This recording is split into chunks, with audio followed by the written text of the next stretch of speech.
Bob said hello to Jeremy, but Jeremy was actually very fat, so Jeremy ate Bob, and then Bob turned into a black hole which consumed the universe, and then Jeremy got reformed as a new being, the Jeremichael, a being of true power, and pain this being absorbed half of Bob's black hole before Bobbington stepped in, creating a wall of eternal suffering and pain, so Jeremy turned into the eternal poo of Jeremy, worlds creating giant beings, of gas and brown liquid also known as diarrhea, so Bob and Bobbington merged to make one massive power source, the imploding turning Jeremy into ashes, or so they thought, so suddenly Jeremy arrived, as a shadow made of fire and ash, burning Bob to the ground, but Bobbington blocked his attack with his energy shield made from the bars of heavens. Jeremy was shocked as he stood back and let out a huge poo made of ash and fire that became a fireball.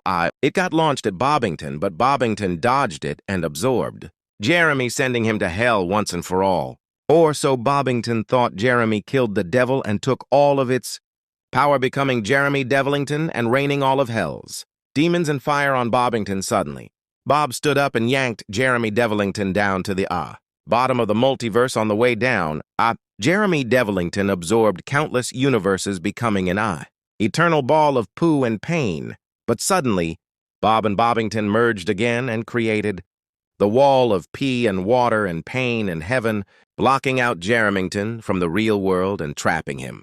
He had slowly beginning to suffocate and evaporate. The devil, using this opportunity, launched himself out of Jeremy and back into hell. Bob and Bobbington's poo had been launched out of them, creating an eternal black hole which absorbed all of them before the merged thing of Bob and Bobbington restored to their original form, and so did Jeremy. Jeremy had been turned into his very big and fat form again. Bob and Bobbington had become gods of the omniverse and trapped Jeremy in a small cage that he could barely fit in. Jeremy didn't let that slide, so he launched himself back into hell to kill the devil once again and absorb him. This form of him was more powerful than before. Jeremy strike down Bob, and Bobbington had to do something he never wished to do.